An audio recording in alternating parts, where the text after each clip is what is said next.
before the main topic, we'll go maybe 45 minutes to an hour. Before I do get started, please, I want everybody, and I like the group tonight because I feel like a lot of us have a lot of humility and we are okay to call ourselves out. All right. So that's it. I want you to give yourself up because that's the only way we get better on here. So don't feel bad to give yourself up. Don't speak on here and trying to sound like you're somebody else because that's not going to help the situation. So what I wanted to get into is how can we motivate our crews? How can we motivate them? For me, I'm a basketball coach and a trainer, and I always say it. I tell my kids all the time, and I see teaching and coaching and refereeing. It's all ties into each other. Is I really shouldn't have to motivate you to be here because mom and dad dropped you off. They're paying. You're in the gym. You should automatically be motivated to get better at basketball. But we know that's not the case. As teachers, educators, and coaches, unfortunately, we have to motivate our students to play the game that we hope that they love because their parents are spending a lot of time and money driving them around all over town. So it pertains to referees because we know there is not a ton of referees in our chapter that are highly motivated. So what I did is I broke this down into three types of referees. And if I'm wrong, I'm wrong. It's fine. You can hit me offline on this, but I've talked to many people about it. And I feel there's three types of referees, and look at yourself. We hope as a crew chief, you're not one of these three. Okay. It was funny because when I did say these, I was talking to my wife about it. Which one are you? And I was like, okay. Right. So then it got me thinking. I was like, you know what? Okay. Now I kind of looked at myself. That's why I said we have to give ourselves up. Right. So the one would be the nice guy. And it's okay when I say this to start thinking of referees because that's what's immediately going to come to your head. Right. Who's the nice guy or the girl? So number one is the nice guy, the nice girl. Who is that type of referee? They won't, no confrontation. You go to the game, whatever you tell them to do, they're going to do it. It's all good, no problems. You give them a couple of things, absolutely, we're good. Everything is just A-okay, no issues. And we've got a lot of those nice guys and nice girls in our chapter. Then we go to the difficult, the total opposite of the nice. They want to argue about everything. You try to talk to them about a situation. They want to bring all kinds of stuff into your game. They want to teach you all the time what you're doing wrong, this. They want to always talk about your plays, never want to talk about those. I mean, the list goes on, right? So you got the nice guy and you got the difficult guy or girl. And then the other one is the unmotivated. So you got the nice, the difficult, and the unmotivated referee that really is just like, okay, I don't really care to get better. That's it. Just that simple, right? Don't really care to get better. They don't put the time in the gym. They don't get in their rule book, don't get in their case book. And that they're going to rely on you to take care of everything. I'm there for my paycheck, right? So the nice guy is motivated or girl. The difficult guy or girl is motivated. They're just two totally different personalities. And then you got the one that is not. So before we do even dive into it, where do you stand as far as that? Are you any of those three? Or are you the motive referee that's the leader? And that's what we want to be. We want to be none of those three. We don't want to be the nice guy that does not want to have any confrontation with our crew. We don't want to be the difficult guy or girl that is always on our crew all the time, right? Just on them, not really being motivating, not being positive. We're not good with our words.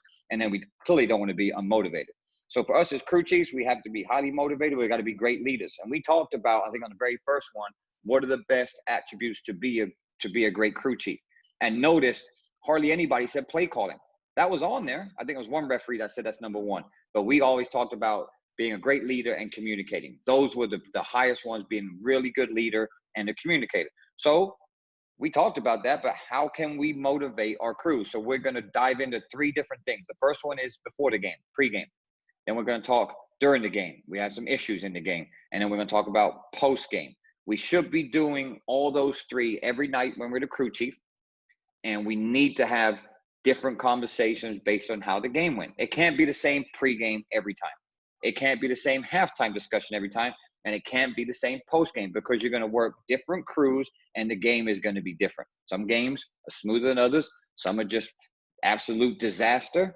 And some you got a couple of things that you want to work on. Some is early in the season. Some is late in the season. We know this. All the magnitude changes. So the first thing, anybody can take it. And you're more than welcome to say, hey, I think I'm here. I think I'm this referee.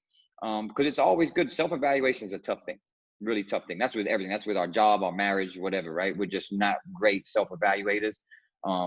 So you can do that, and then talk about, let's go with how we're going to motivate, and we can dive into those three: the nice guy, the difficult guy or girl. Sorry, I keep saying guys. So I mean both. And the unmotivated pregame. So anybody can take that, and then we'll dive into halftime, and then we'll dive into postgame. So all we're talking is pregame, and then you're going to touch on those three: the nice guy or girl, the difficult, and the unmotivated. Anybody's up to take it. I have my personal views that I wrote down, but again, I've had time to sit on this for a few days. So obviously, mine may sound a little better, but I've been able to jump on podcasts and do some things. So maybe you guys will add to these, or if not, then if no one says them, and I'll bring them up later. Bill, you're first. Go ahead, my man. Yeah, you mentioned pregame. I'll give you a definition of a pregame. It starts when, if you're going to be a leader, it starts when the assignment is made known. Absolutely. And there's got to be an acceptance, all right, that, hey, if I'm the R, you know, and you're around, do you know where the gym is? All right, we're the second game that night, we're the first game. I know that you have the JV game ahead of time. So we're going to be sure. Showing as much information, showing your perspective that you're looking at the big picture. Because how much time you have available, if two of your crew is doing the JV game, is going to have an impact on your pregame, and you may want to do something prior to it in that week before. But you've got to have acceptance by those other two guys. And we don't have it in our chapter. We have guys that consider when somebody calls up and says, hey, we have a game next week at Northside. And they go, well, yeah, you know I'd be there. Well, it's all of a sudden 2 days before the game, and the guys still haven't accepted it. We don't consider it as the best game that we are going to have that night, which affects so many things. The credibility of our chapter, our professional growth, the teams, the players, the fans, whatever, right? So the pregame to me starts from the time that assignment is made known. And knowing the guys, whether they're brand new, and particularly if they're brand new, I think it then establishes, hey, this guy, although he's been around the block a few times, right, is concerned about me and what we're going to do. Where we get many of our more experienced people, well, you know I'll be there, and they'll walk in 10 minutes ahead of time or less, and they have to get dressed, right? So some of those factors have to be addressed and accepted before we get into play calling discussions and who's going to cover what and who's going to be doing. The other thing is, a lot of ours don't take their responsibilities to the point that they should. They don't know who the administrator is. They don't know where the security is going to be. Right? They don't do their homework about what they're getting into that night. And so if they're not comfortable with what they know, then it's easy for them to say, hey, I know you guys are good, you know, just call your regular game. Just don't call any weird shit and we're okay. You know, we all laugh about that, you know. But it's true. But we allowed that to happen with that particular official for over 25 years. But still don't call no weird shit, Bill. Pardon? Yeah, don't no weird shit, Bill. But, you know, that's all I want to say about, you know, the pregame thing has always bothered me because I've seen it develop into our chapter that guys believe that in the age of technology that all of I do is to accept the assignment and then everything is cool up to the time we walk out on the floor. And guess what? Everything is cold until we step out on that floor. I agree. Thanks, Bill. Anyone else want to add to it? Hey, Mark, you hear me? Yeah, Ron. It's a little windy here. I'm staring at the lake here, but I'm going to try my best to muscle through this. Hey, I think everybody probably on this on this meeting knows that I'm 184% the nice guy, and I get flack for it at home from my wife, who says you need to step up a little bit. But actually, I think that's the biggest thing with me talking about kind of self-evaluation is it's okay to be a nice guy, but boundaries have to be set, and I think that's one part of my game I have to step up a lot. I'm probably the last guy to give a technical foul. I try to talk through things that probably shouldn't be talked through with coaches. I try to diffuse confrontations between officials. And I know we're talking about the pregame, but I think that in order for me to be a better crew chief, a better leader, I'm going to have to get a little bit more firmer, especially with younger officials, or not younger, but more inexperienced officials, as far as trying to set the tone in a serious manner and setting some boundaries and not crossing over the line to the mean person, but finding a good balance. So that's something that I definitely know I got to improve on, because I think nice guy is good for the hippie culture, peace, love, and happiness. But as far as handling maybe a bad HEB checkout person with my wife, or a coach stomping on the ground, I got to get better at that. And I guess in a pregame, for me, maybe taking it a little bit more serious, talking about problematic coaches, how we're going to handle them, and kind of walk the walk, and as a crew chief, be the first one to warn a coach, or be the first one to diffuse a situation. So that's just me, the nice guy talking, but that's what I wanted to add. And Ron, I appreciate it, because you're absolutely right. I mean, if you're on my list for a nice guy, nothing wrong with that, but I can appreciate you being able to self-evaluate, and I know how much you want to be a crew chief, and that's what's holding you back. Not your play calling, not your, your mechanics and everything you know about the game. You know the game like no other. But absolutely, if you want to become a crew chief, you can't be a nice guy. I don't care what anybody says. You can't. If you want to be a nice guy, then you'll be the U2 the rest of your life. And we don't need any more U2s. We need more crew chiefs in our association. And there's ways about that. I'm not saying that we're having crew chiefs that want to dominate. That's different. We've talked a lot about what a crew chief is. And Ron, you hit it on the head. What you need to work on is absolutely, and I know that you're going to be ready to do it, hopefully, if we have a season. So I'm excited. What I'm most excited about I want to get on the floor so bad this year, to see all of us just put everything that we've been doing the last few months onto the floor. I'm going to add a few things, and then anyone else can kind of just, maybe this will jumpstart some things. I put, if we can motivate, we can expand their minds. So how can we do that? I put, we need to raise the level of expectations. That's what I looked at, right? So how can we raise the level of expectations with certain referees? Well, you have to challenge them. So if we have if we're talking about a nice guy or girl, right? Well, you're going into a game with someone that is, just say I'm working with Ron, right? Working with Ron. I'm gonna challenge Ron. So I may tell Ron ahead of time, hey man, I want you to take the pregame.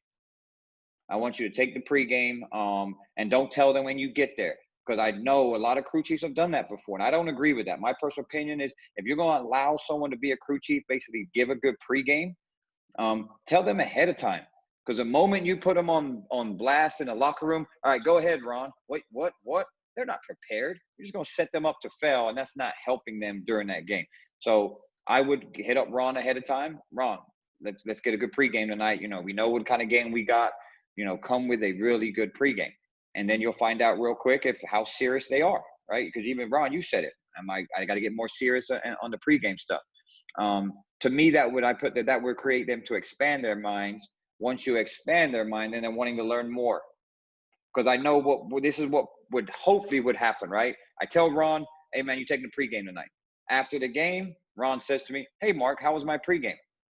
That's what you would hope that Ron would say, right? Hey, did I do okay? What did you think? Do you think, you know? And then they're wanting to learn more and expand their pregame and ask, and then you could give them some feedback. I thought this was really good. Maybe take this out. Maybe talk about this or whatever. That's a healthy conversation to have with a nice guy or girl to challenge them. Now let's talk about that with a difficult guy or girl. I'm not taking it. Somebody take it. Someone, what are some tools that you could use in a pregame that you are the crew chief, but you're working with someone that is difficult? And we know we have many of those that you worked with before. I feel doing nothing is not helping. That's what I've done. I'm telling you, that's what I'm gonna change. I don't do it. I'll get in the phone and probably call Kenny, right? Dude, this is what happened, right? But that's not helping anything, right? What can we do as crew chiefs with a difficult person in a pregame? What are you doing beforehand to Bill's point? And what kind of conversations are you having in the car? Because I know for me, when I'm driving to a game, I'm a crew chief, I'm having conversations with myself when I'm driving over there. All right, this is who I'm working with. I'm working with two different personalities. These are the coaches, right? You want to start, you know, you're doing your pregame when you're driving over, just like kids are. So I think either Frank or Tony, I think you guys unmute yourself. Tony, go ahead, and Frank, you can take it after. Well, the thing I want to say, Mark, is the guys you're working with, the senior officials do. And we know when we're going to face that person that is, hey, just don't call anything stupid. Let's go out and do that. And I think what you need to do is, and it kind of flies in the face of what you just said, is you kind of have to put them on the spot during the pregame. You kind of have to say, hey, no, what are we going to do tonight? What is the thing that you want to work on that we need to concentrate on? What are the two teams involved? Do you know anything about them? And get them involved.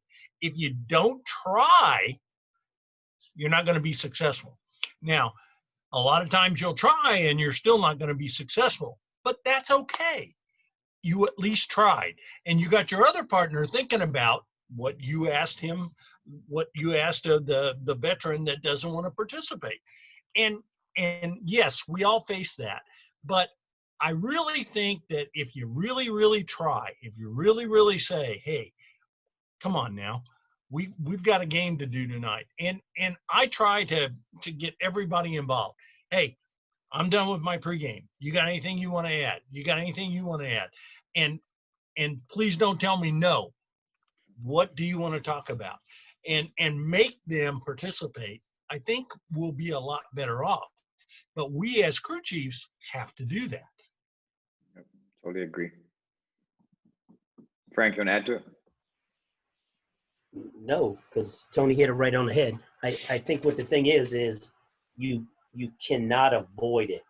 Mm-hmm. If it, like you said, Mark, you're driving to the game, you're thinking about coach, partner, maybe not in that order.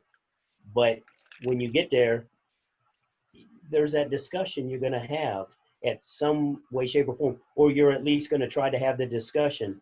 If the discussion doesn't happen, it wasn't for your lack of trying. And then you may have to change how you approach it with that person, whether male or female, and just say, hey, we need to talk about this, and we need to make sure we're all on the same sheet of music tonight. But I think many times we don't want to approach it because whether it's the personality of the individual day to day, or whether it's their personality on the court, or even their experience, whether they're calling college or not, sometimes folks get intimidated by that. And they're like, well, they must be right. They're calling college ball. I'm not sure that's the case always, but we just have to approach it. So I think, as Tony said, we have to have the discussion amongst the crew, and we got to come to some level of agreement. And then the next level is, or the next step is, if it didn't come together on the first quarter, second quarter, then we have to talk about it at halftime. We just don't run in for 12 minutes, 10 minutes, 8 minutes, and get a bottle of water and go take care of our business and then come back out. Our business is to recap and prep for the next. That's our business. Yep, agree. I think the pregame, we can touch on all that's similar with the nice guy or girl, the difficult, unmotivated. It's all a common theme. We want to get them involved in different ways. There's different ways that we can do that. I like what Tony said, as opposed to difference is if you have a nice guy or girl, you may want them to take the entire pregame or head it. Maybe with a difficult person, you don't want them to head it because they just take over. Now it's like you start it. I'm the crew chief tonight. I'm going to play my position, right? And that's not dominating, and then what would you like to do in these situations? Because a difficult person is going to want to talk about those difficult situations. They're not going to want to talk about basic coverage and those type things. I think it's the same with unmotivated official. Unmotivated, you probably want to get them involved as well. It's going to be different halftime discussions and post game. Like Frank said, well, you have to talk about it. So let's talk about, we've had a situation with the game. We've had some issues in the first half. You got the nice guy or girl. How are we approaching them? We've got to be careful with our words. We have to. I talked to a referee earlier today, and you have to be somewhat sensitive, but then is it more on the crew chief coming in there, or is it the person that's taking it? Because nobody wants to be told they're not doing a good job, right? No one does, no matter who you are. But how do we go about it? This referee used some really good words. He's not going to speak because I want to see if we can get there. His name is Kenny, so don't worry. He's not going to speak because he may have forgotten the conversation we had not too long ago. But use some really good words, and it triggered a conversation that happened to me a few years ago that I'll never forget, and I'll touch on it. But what are some words that we could use when we get into a locker room that stays positive, but also is like, yo, we got to get our shit together. Obviously, we're not using that, but that's where we're at. And I know that it's a similar thing. When we drive to a gym, we're thinking. When you're walking and you go get the jackets at the table and you're walking to the locker room, and typically the crew chief's at the front or the back, depending on how the game is going. Like if you want to get to the locker room fast, you're at the front. If you're at the back and you need some more time to think, then you'll go to the back. You're having those thoughts in your head. Okay, how are we going to handle this halftime discussion? Because we've got to get back to what we're not doing. Someone else try to take it that hasn't spoke. What are y'all thinking on that?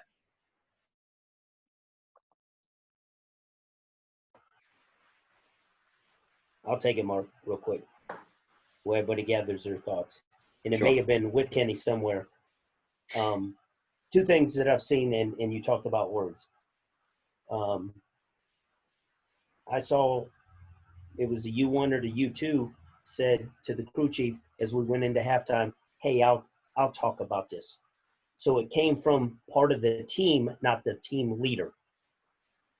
Okay, so to me, that made a little bit of a difference because it wasn't the leader gonna say, hey, you guys aren't doing this. It was a member of the team. And the key word, I don't care when you're talking this, the key word, whether it's 1, 2, or the referee, is we are not in sync. We are not in the game. We stay away from a whole bunch of negatives, but everything you're doing is we. The more we, the better we are. That's just mine. But it may have been with Kenny or somebody else this season. We was walking in and the U1, U2 just said, I got this. And they did the discussion. And there needed to be a discussion. And it wasn't the referee saying, hey, this isn't. It was one of the other members of the team that took a leadership role, informal in that case, and said, this is what we need to do because here's what I'm seeing we're not doing. Yeah, and I'm glad you said that because I had a story the same. I always look at situations is if we grow as referees, then it worked out. In this situation, a U2 decided to step up, take a leadership role, and everybody grew.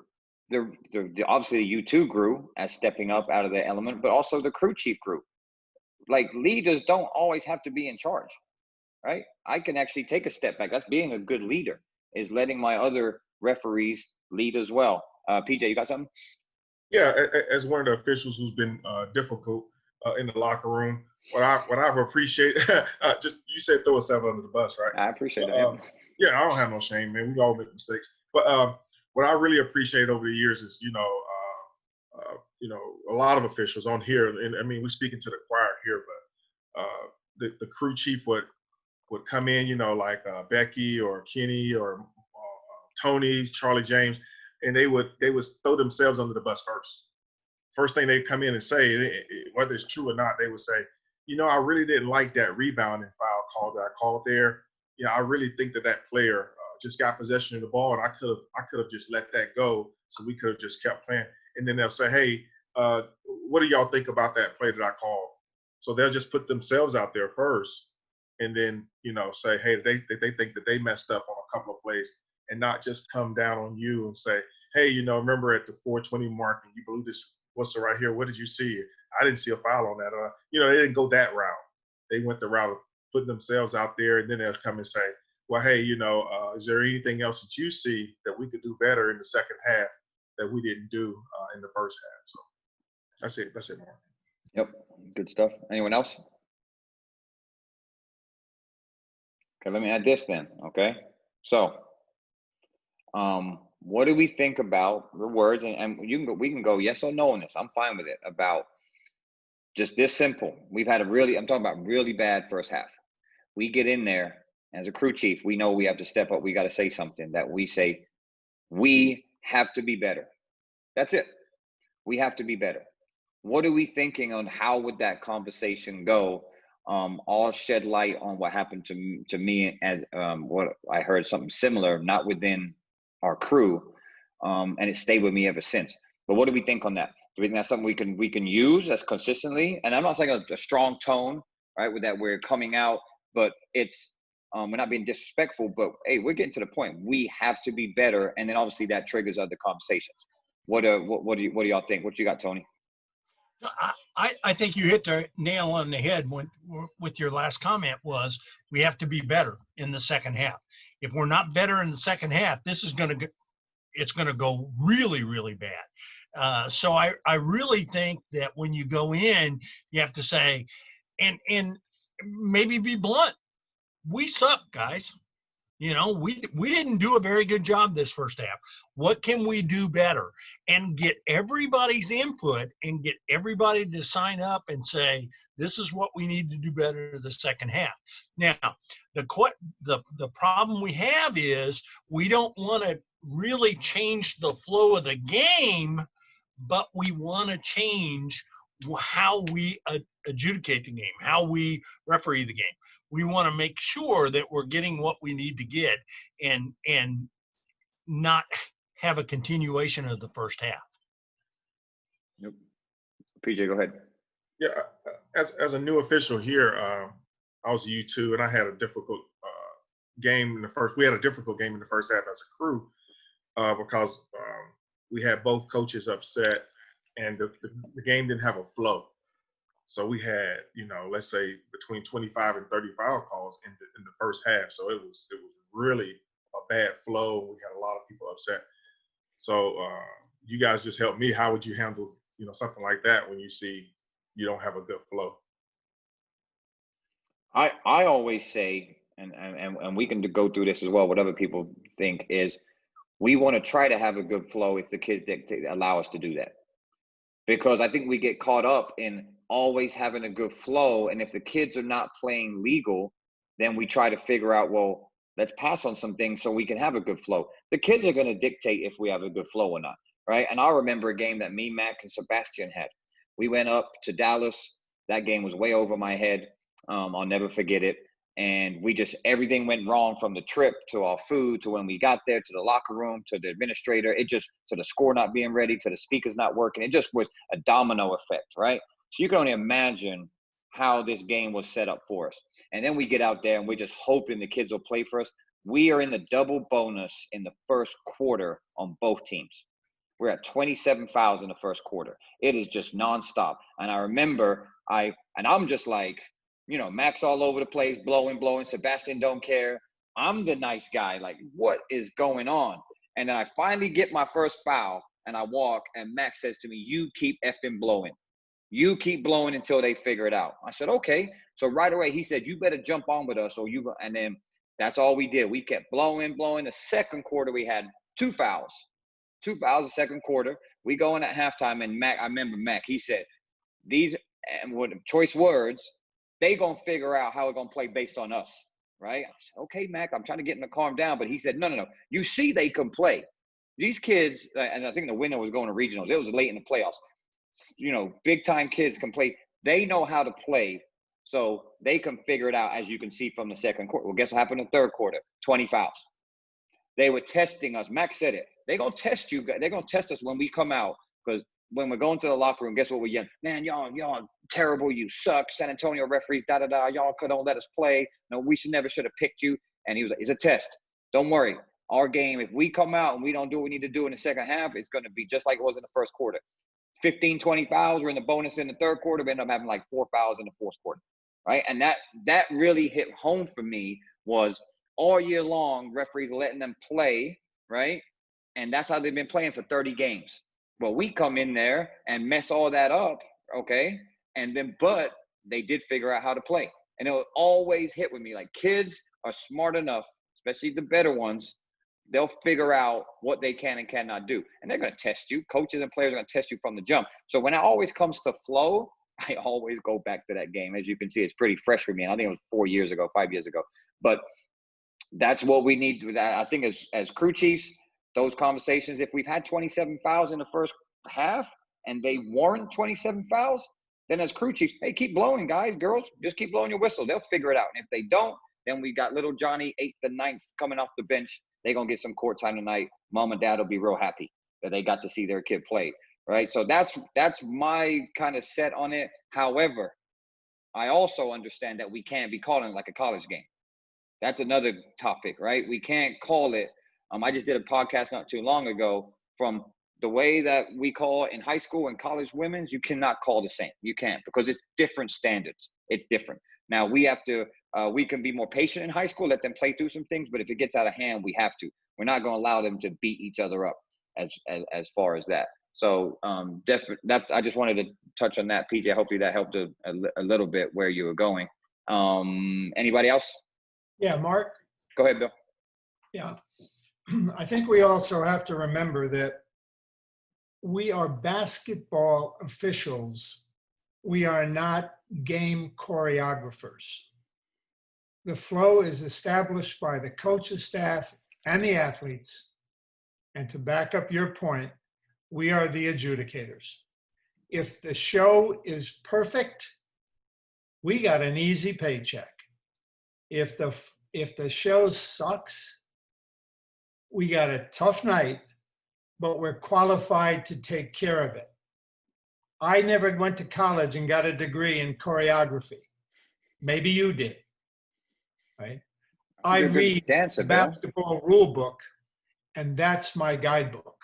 Mm-hmm. Yep. Thank you. Yep, absolutely. Yep. Okay, so I think we're good on that. Let's talk post game. Notice how we're doing all three, right? So let's just, someone new want to talk in those post game discussions that we need to have, and we can go through any three of those situations. And we can go difficult first. Let's touch on difficult, because typically the difficult referee either wants to hear nothing, they only want to hear it. They're grabbing their phone, they're grabbing their bag, they're ready to go, or they want to dominate the post game. Right? The nice guy just sits back, goes right to the corner. What you guys got? Great job, guys. If you said, great job, they would be like, I agree. And it was a horrible game. But let's go with that difficult referee. So you two folds to that, one that dominates and one that ready to get up out of there. Don't want to hear anything you got to say. What are we doing on that? Obviously, we have to have a post game. We all agree with that. And I hope everybody in here is having post games, and some are longer than others and some are short. But how do we start that conversation? Mark, I think the person that I think that everybody would have feared a post game was Mac. And to be honest with you, his were the best of all, because you sat down, you talked about things, you discussed things that were relevant to the night.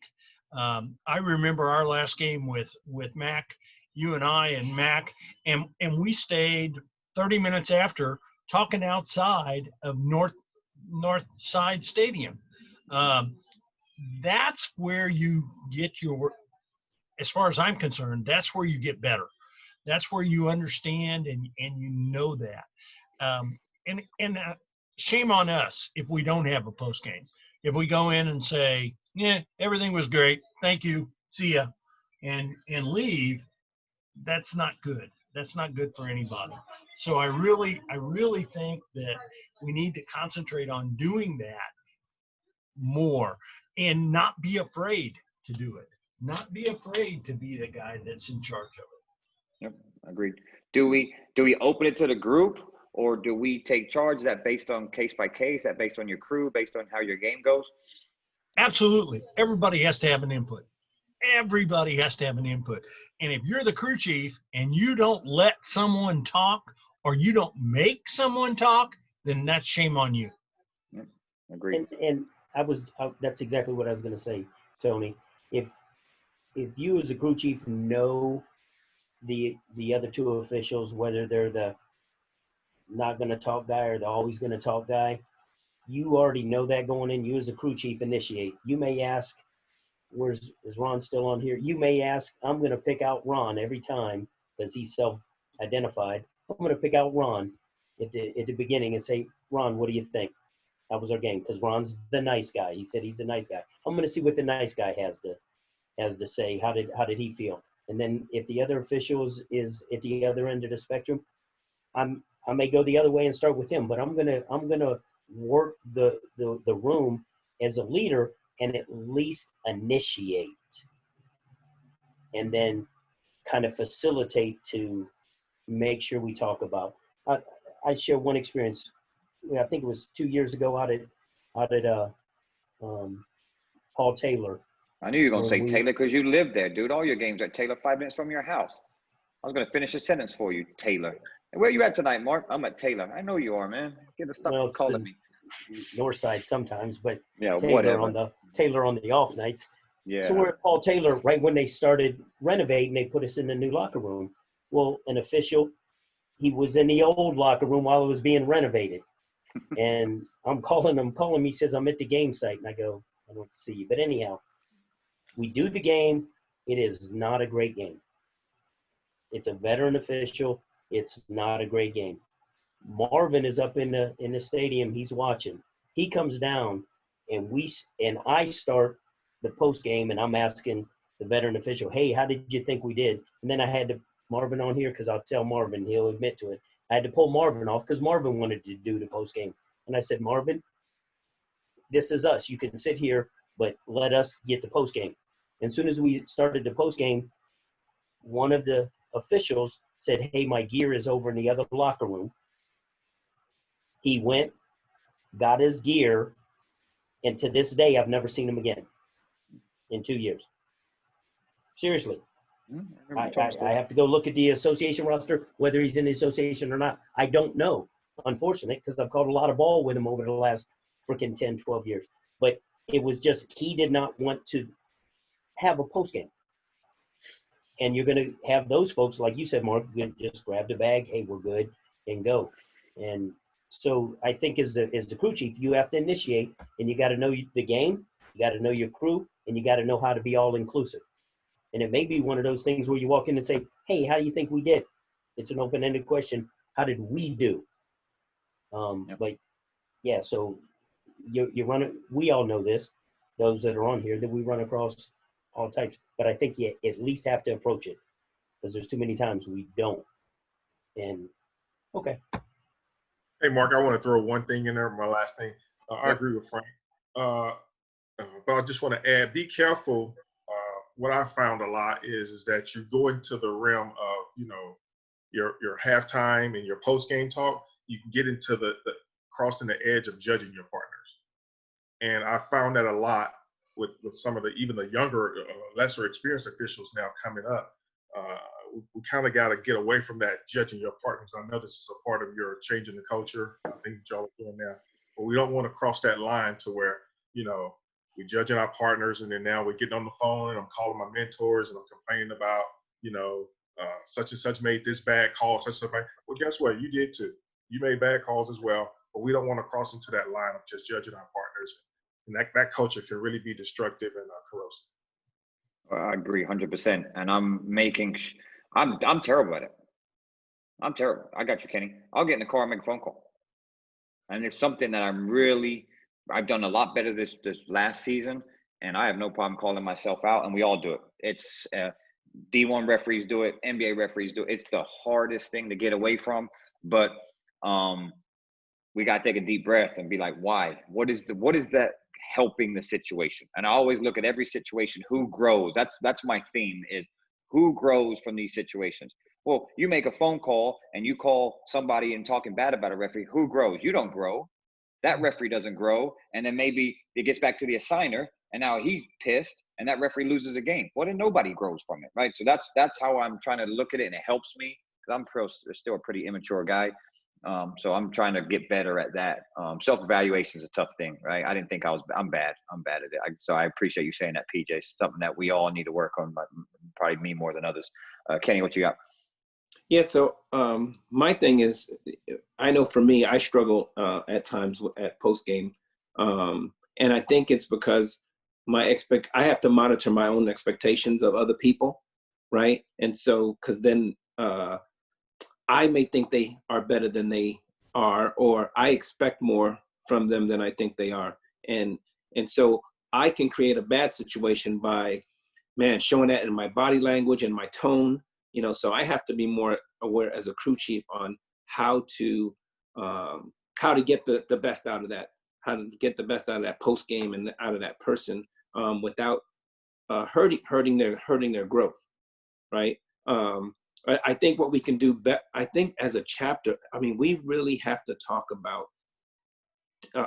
the expectation of a post game, right? I think that we don't do that enough. We may talk. But we know that there is an element in our chapter that could care less about a post game, and they're good referees, right? And then I think in the games, if we do it in pregame, hey, if you guys don't mind, I really would like to take 5 minutes at the end. I know everybody wants to leave, but can we take 10 minutes at the end of the game just to talk about, things that we saw, things that we could help each other with? I think if we start creating that expectation from the pregame into the postgame, might make it easier. I agree. Yeah, because I've had situations, I'm sure you have here, where the referee just gets and leaves, and it's like, and it's too late. It's like, man, well, you didn't set the parameters at the beginning of the game. I also believe that situations that do happen when they don't want to post game, I've told referees, all right, I'm gonna get the film. I'm gonna get with you in a couple of days. So don't think it's done. Don't think that you leaving here and we're not going to talk about what happened. I'm going to get some clips, and then you can start something like that. That's another thing I really want to do this year. I know a lot of you know this, and we've got to be great at this, is that trends, right? Trends that we talked about. An example would be perimeter travels. Like, I get a lot of film and I see perimeter travels. All crew chiefs are getting those clips. Hey, this week, crew chiefs, you're going to send and that's a pregame in itself. You're going to get the phone out. Hey, this is what we're seeing, right? Perimeter travels, we have not been good this past week. This is something we need to work on. That's just right away. You got some visual to it, because a lot of us want to see it. We need to see what a perimeter travel is. Ones we get right, want to be one that we get wrong, or two we get wrong, and then a couple that we do get right. That helps. And then also getting, I can get film for everybody, but having those conversations at later, because that's what I put down, ways to deal with referees that don't want pre-games at that particular time. But I agree, though, like to your point, Kenny, that if we set those parameters early, it's an expectation, it's going to get to a point, hopefully, where a referee's like, yo, we don't have a post-game today. We're not doing I've had a post-game all season long, and we're not going to have one. Like, when we get to that point and it's habits, man, our chapter is going to be, on a different level. I wanted to, because when Kenny was talking, it kind of it triggered something for me. Ways to deal with referees that are not hitting their potential during the game. I think that's where Kenny was going with that, right? You have all these expectations for a referee. You're excited to work, and you get out there and you're like, this is not what I expected. If it's a up and coming referee, right? Or it's maybe a veteran referee or transfer referee you've heard about. And I'll put it out there. I have no problem. There was a transfer referee that came in and I can't remember where from. And Marvin was like, "Yo, this guy's pretty good. He's done women's college. Go work." I was like, "What?" Like, I guess my expectations were a lot higher for the guy, and we had some issues in the game, and his attitude wasn't good. It was so nonchalant, whatever. Marvin came in and gave some stuff, and I was like, okay. And then I got in the car, and I said, maybe my expectations were too high, and maybe we do that as crew chiefs. Maybe we feel like our expectations are too high for a referee, and then we immediately go to the negative. And that's maybe something we can be better at. Like, not all of us are as in it as we are, right? A lot of us on this, we're so passionate about it. And I get so frustrated, but then I always look back and, well, they're just not as passionate about us. We can't fault them for that. They pay their dues, right? They go to the meetings. They show up to their games. They just don't want to be as good as us. Okay, well, you need those referees. So that's why I wanted to get, how can we motivate them to just maybe be a little bit better that night, and it could trigger them to be something else. But it's frustrating when maybe our standards may be too high, or if they're not, then we got to have those conversations, right? And we've got to be, our words, we've got to be really, really careful with our words. So ways we can deal with referees that are not maybe up to their potential, we got to have conversations. And those ones that maybe we thought were better than they were, they're not. So those are certain things that we can definitely dive into. I did want to talk about this because Bill put it, those back-to-back games, absolutely, Becky, standard versus expectations, absolutely. Back-to-back games, those are tough. When you have a double header, you've got tournament games, and you've had a bad one, and you've got a post game, now transitioning into your next game. You have to have some self-awareness, right? If it's your end of the game and you're done for the night, that's going to be a longer and probably more detailed, and you're probably going to get into some situations that may be a little sticky, but you're going to be highly professional. But if you got a game to work in 15 minutes, my personal opinion, we can open this up, is you're going to use that post game. That's now your pre-game for your next one. We've got to make, right, we didn't do good that first game, right? To Tony's point, we sucked, right? We sucked. We got to be better. It's okay. That's okay. We're fortunate enough to now go work another game. Let's end this day doing a much better job than we did on the first one. You can still bounce back. I'm big on that, right? Players have bad games, coaches have bad games. We have an opportunity to bounce back right now. We can do it, right? Some motivational stuff, whatever it is that you want to do. I'd also put, like, those coaches we just had, guess where they're going? Going right to the stands. That's what they do, right? They've done, their game's over. Now they're going to go to the stands. They're probably going to scout. Maybe the winner has the next one the next time, the loser plays them tomorrow in tournaments. Usually they keep the brackets, the back-to-back games. The winner and losers are going to play each other the next day. You have an opportunity to still bounce back from that one. Now, you don't want to go out there and stink it up again. That's going to hurt you even more. But those coaches understand that we do have bad games. Just like their kids have bad games and they don't coach great as well. They're going to look at themselves. We have to reflect. But that's how I look at it. I think the word is bounce back or something along those lines. Anybody else want to touch on it? How would you handle those situations, knowing you got a game right back to back and it's been a rough one? Hey, Mark, let me go back to where you talked about where you had a young up-and-comer official, or you had a transfer in or something like that, and you heard all of this stuff, and the game you had with him just wasn't it. I think you approach that. You approach that in post-game, or at halftime, and say, hey, I heard a lot of good stuff about you. And today it didn't show. If you were uncomfortable, just go out and call your game. Tell that up-and-comer or tell that transfer, hey, be comfortable, be part of the association, and just, hey, just go out and call your game. You may even talk about it in pregame. Hey, I've never called with you before, but we're going to pregame. We're going to get a feel and put that person into a comfort zone because they've heard about Kenny. They've heard about this person. And all of a sudden they're calling with them now, and they may be nervous. So if you, in the pregame, set them at ease. At halftime, if it's not there, and then at postgame, say, hey, look, I've heard a lot of good things about you, but I just didn't quite see it today. Just go out and call your game. Now, the back-to-back games, I think you have to stay the positive the same way, is say, hey, that may not have been our best game, not your best game, and we want to end on a positive note. And don't put too much pressure on them, but as a crew, you got to stay positive, whether it's in between games whether it's a new guy. I think identify their faults, identify where they can do better, but end it on a positive note. Hey, let's go out. Because if you beat them up in that 10 minutes in between games, you lost them. And then they come back out if they can't recover, and now they're out of the game for the next game, and that does no one no good. Agreed. Okay, so what I heard the word pressure. So I want to dive into this real quick, and I know Kenny, if you want to add something here in a little bit. So pressure. I'm torn on this. All right, I'm torn on. Again, we go back to Mac a lot, right? Mac's just a different kind of breed. He would put a lot of pressure on me, a lot of pressure to step up. Like, Mark, what the F are you doing? You're better than this. I need you. You're hurting the game, whatever it is, right?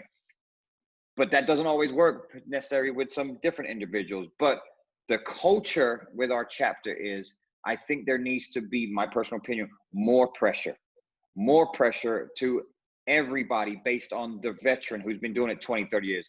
The pressure should be, yo, you've been doing this long this. We expect more from you. You're our leader. The pressure is, it's okay not to have a pregame. It's okay to show up 10 minutes, before the game, those type things, right? That they're not setting the expectations, the standard. That's not what they're doing. And then you go all the way down to the rookie, the up and comer, the hungry official. There's got to be some pressure to them as well. Like, to me, like, even to your point, I like what you said, Frank.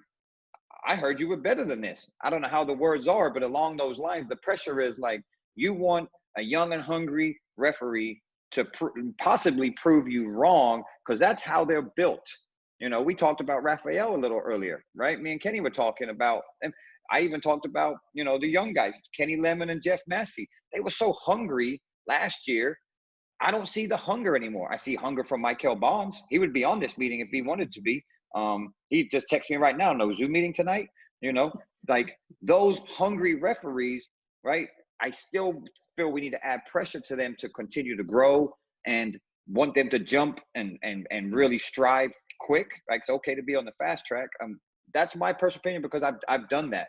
But I think the word pressure is an interesting word to use based on, I think we want to not add too much pressure to our veterans. And I think we don't want to add too much pressure to our rookies or the lesser experience. And then where does the pressure fall? Just on the crew chiefs?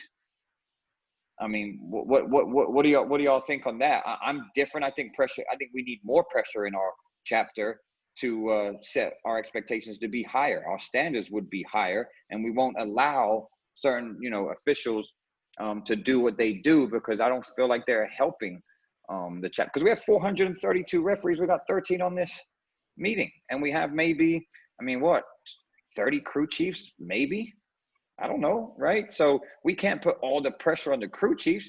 We got to start putting pressure on the mass. The mass is not us. We can definitely set the standards and we can push folks, but where are you on that, Kenny? What you got on that? So I think that's a great point. That we've got to, I don't know, identify. And you talk about Mac, but Mac was so right in that, stop trying to motivate the bottom 20%, right? Or the bottom 80%. The unwilling. Right? And focus on the 20%, the 30% that you got that are motivated, and put the pressure on them, because and to his point, that when they see that, then maybe they get hungry by seeing someone, the fruits of that person's labor. And how I feel. I think that as I think we kowtow down to those guys that we think are all of that and don't do the things, the leaders that don't do the things that we know that's not leading, right? Being late is not leading, or turning down assignments because I don't like working with this person because I got to work a little bit harder, right? That's not leadership, right? Leadership is being able to pull those guys along with us. And so I would like to see that's where the pressure that we need to apply is to those people. And I'm okay with the pressure that doesn't allow them to work the same games. you know, that's where the real pressure comes from, is not allowing those people that want to, you know, just kind of ride along. Don't give them those games. You know, if they're not doing the things that, you know, at the top, if we're not setting the right standard, then we shouldn't have them as crew chiefs. You know, so I think that's where we can, I think we can focus ourselves more on the 30%, because I've given up on trying to get to 70%, because it's hard. I mean, I love these meetings. I still am floored by how someone sitting at home and rather watch Netflix than sit here, even if it's for a half hour or 40 minutes, you know? And let me add to that, Kenny. I'm disappointed with the views we get. I go look at the views, right? We have 100 subscribers and we're getting 30, 40 views. I can only imagine. I bet it's from half of the people in here. Or most of y'all will go back and be like, what did I miss? Or let me go see some things and take notes, right? So it's just, you know, the culture shift. We're trying. We're trying, but what else can we do? I mean, we're feeding it to people. And like Brian said, you're feeding them. I don't know who's hungry, right? It's a feast out here for y'all. Buffet, I think he said, a buffet, and it's ain't nobody eating, you know, I mean, but we are. So it's yeah, I agree with that. We're at 7:30, so I definitely want to close. This has been great. It's been an interesting one. If you guys have any topics, right? Because I just kind of, I'm a weird dude, man. I get in my car, I just kind of think different. I listen to podcasts. I just kind of, just things pop in. I'll wake up at 2 o'clock in the morning, get to my phone, write notes. Things just kind of work with me different. So I'm not saying I'm always on the right path. I think this one, I didn't think it was going to go this way. Like I had talked to a few, I'm not too sure. I think this went exactly even better the way that I thought it was. I really appreciate the engagement. Love hearing from different people. But if you have anything that you feel would be good, and just steers conversation. The best meetings we have is where it starts out kind of just little sprinkles, and then we just start to like open things up, and then things just start to jump into people's minds. It's just very natural. To me, it's very authentic. So that's what I like about these meetings. So if you have any ideas, send them over to me, just text them, and then we can go from there, because we've done 6. We can keep going, but at some point, I don't want them to get to the point where we're losing their energy and we're losing the content where we can grow. So I want to hear from you guys, right? I'm just throwing stuff together, but if you have some ideas, please send them my way, and we'll go from there. Again, it'll be recorded, so I'll throw it back out there. Any questions, of course, reach out to me. I appreciate you guys jumping on, and next Sunday we'll be back at it at 6 o'clock. Anybody want to say anything to close? All right. Yes, thank you. All right. Thanks, Mark. All right. Yes, Thanks, Lord, Mark. thank you. All right. Take care. Stay safe. All right, guys, be safe. See ya.